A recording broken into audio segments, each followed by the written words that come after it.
O nó da questão. Evangelho de Lucas. Comentário de Mário Persona. O capítulo 10 do Evangelho de Lucas começa com o Senhor escolhendo e enviando 70 discípulos de dois em dois a todas as cidades e lugares para onde ele estava prestes a ir. Ele lhes disse: a colheita é grande, mas os trabalhadores são poucos, portanto peçam ao Senhor da colheita que mande trabalhadores para a sua colheita. Em Mateus 10 nós vimos algo semelhante com os 12 discípulos e vale lembrar que as duas missões estavam relacionadas ao Evangelho do Reino e não ao Evangelho da Graça. É importante saber fazer a distinção. O Evangelho do Reino era o que João Batista, os discípulos e o próprio Jesus pregavam, e tinha a ver com a chegada do Messias. Para Israel, Jesus é o Rei. O Evangelho da Graça é o que os discípulos passaram a pregar após o advento da igreja. Para a igreja, Jesus é o noivo, e também sua cabeça, não seu rei. Ele tampouco é rei para o cristão individualmente. Para este, Jesus é Senhor. Já reparou que do livro de Atos em diante, nenhum cristão chama Jesus de rei, exceto em seu caráter universal e em conexão com Israel? O Evangelho do Reino dizia: arrependam-se, pois o reino dos céus está próximo, preparando assim um povo terreno para participar na terra também do reino do rei, vindo dos céus. O Evangelho da Graça anuncia: creia no Senhor Jesus e será salvo, preparando um povo celestial, a igreja, para deixar a terra e ir ao encontro de seu noivo no céu. O Evangelho do Reino falava de um reino a ser estabelecido na terra, com Israel e as nações sujeitas ao rei Jesus, que já estava ali entre eles. Os judeus esperavam o Messias? Ele estava bem ali. Queriam um rei? Esse rei era Jesus. Buscavam uma era de prosperidade e saúde? Jesus multiplicava pães e curava enfermos para provar as suas credenciais. O ungido de Deus havia chegado para reinar. Para entender a Bíblia na sua totalidade, imagine a linha do tempo como uma gravata. Só duas partes ficam visíveis, uma grande e outra pequena. A grande representa a história da humanidade até Jesus e a pequena os 7 anos de tribulação e os 1000 anos de reinado de Cristo.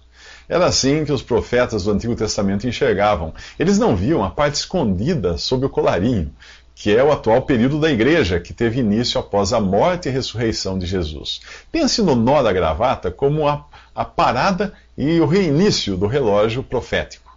Este só voltará a bater após a igreja ser tirada da terra no arrebatamento, dando início então aos 7 anos de tribulação e ao reino de 1000 anos de Cristo na terra. A parte menor da gravata do nosso exemplo. Portanto, nos evangelhos, Jesus não está tratando com a igreja, mas com Israel. Agora você nunca mais irá se esquecer de como dividir ou manejar bem a palavra da verdade. Basta olhar para alguém de gravata. As religiões, porém, oferecem uma verdadeira salada mista de ingredientes do Antigo e do Novo Testamento, por não entenderem a distinção clara entre o Evangelho do Reino e o Evangelho da Graça, entre Israel e igreja. Nos próximos 3 minutos, uma campanha pelo rei. Se você fosse candidato à presidência, como seria a sua campanha? Primeiro você organizaria um partido ou grupo de simpatizantes que o apoiassem. Então passaria a viajar pelo país apresentando suas credenciais para provar ser você a pessoa certa para o cargo. Mas antes, como fazem todos os candidatos, você enviaria os seus correligionários adiante de você para apresentarem o seu plano de governo, distribuírem benefícios e testarem a sua popularidade. Eles iriam de casa em casa, conquistando simpatizantes e até angariando donativos para a campanha. Os índices de aprovação ou rejeição seriam medidos pelo número de pessoas que recebessem bem os seus representantes ou os expulsassem de suas casas e cidades.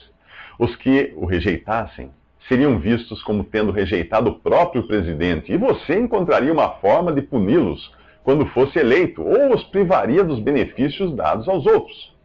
O exemplo é bastante tosco, comparado à sublimidade do que vemos no capítulo 10 de Lucas, mas é didático o suficiente para entendermos o que acontece aqui.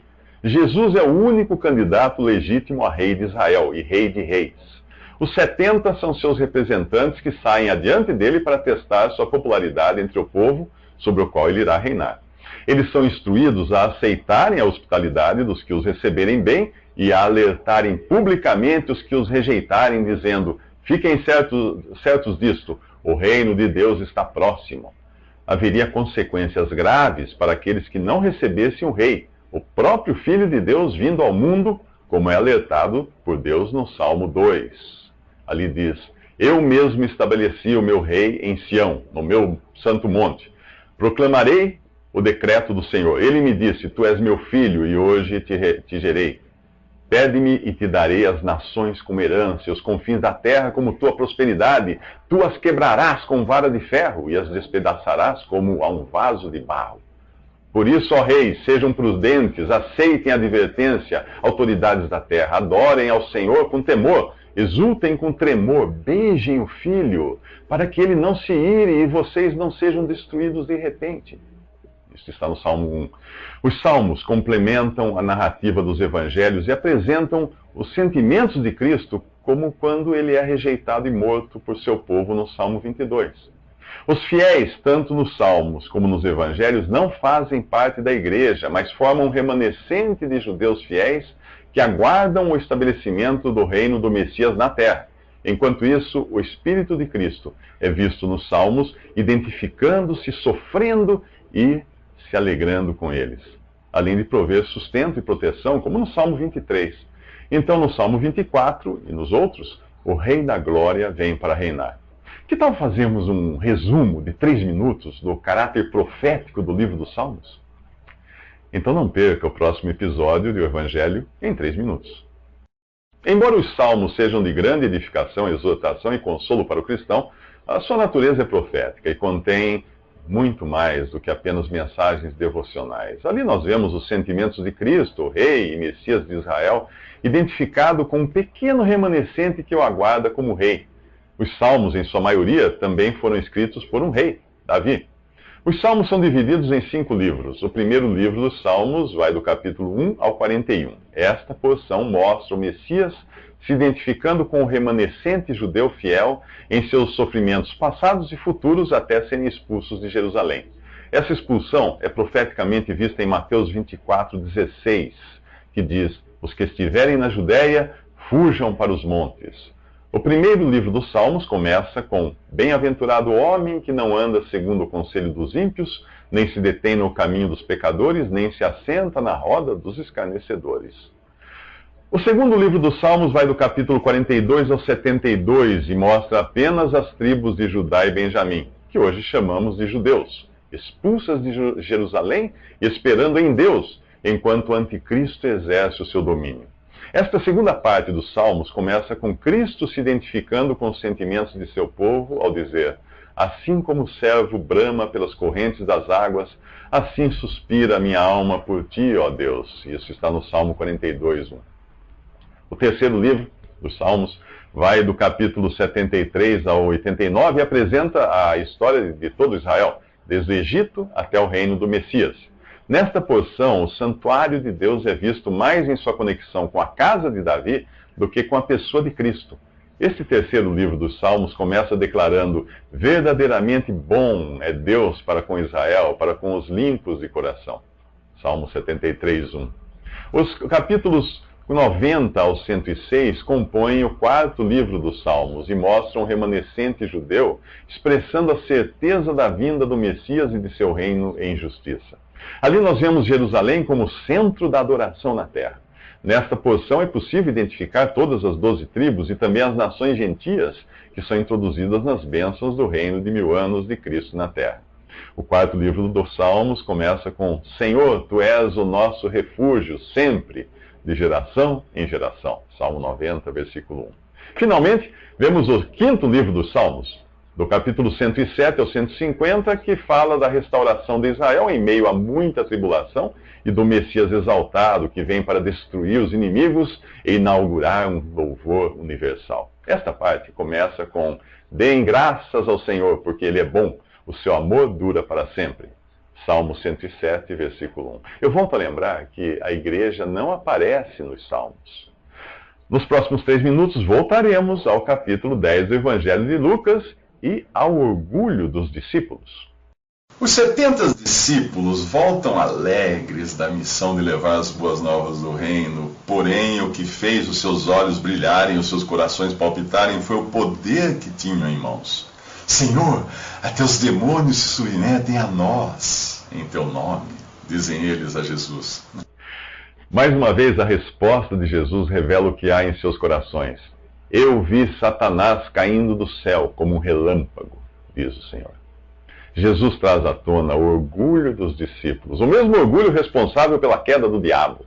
Não há nada pior do que você orgulhar-se do trabalho que Deus colocou em suas mãos, como se isso dependesse da sua força, do seu talento, da sua inteligência.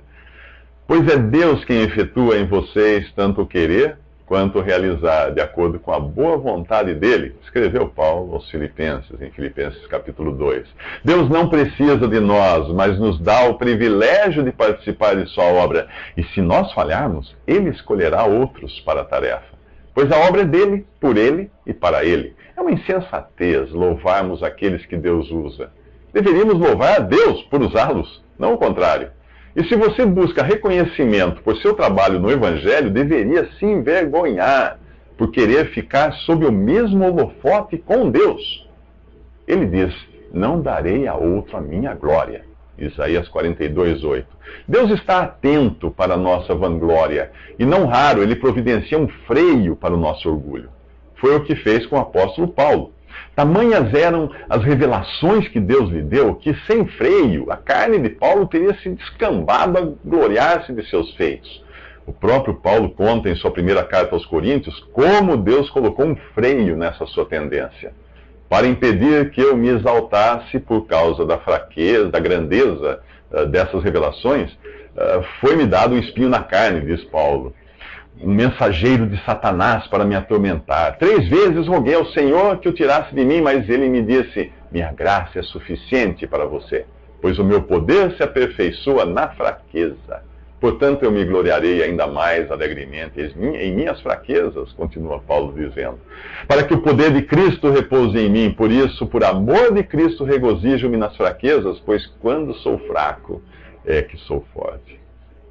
Jesus também revela a insensatez dos discípulos, deslumbrados com o poder que tiveram sobre os demônios. Como crianças facilmente impressionáveis, muitos hoje correm atrás de espetáculos de cura e libertação, coisas tipicamente terrenas, ao invés de se ocuparem com as coisas eternas. Por isso Jesus os adverte que, apesar de lhes ter dado autoridade sobre todo o poder do inimigo, eles deviam alegrar-se não porque os espíritos se submetiam a eles, mas porque os seus nomes estavam escritos nos céus. Nos próximos 3 minutos, a resposta de Jesus revela muito mais de Satanás.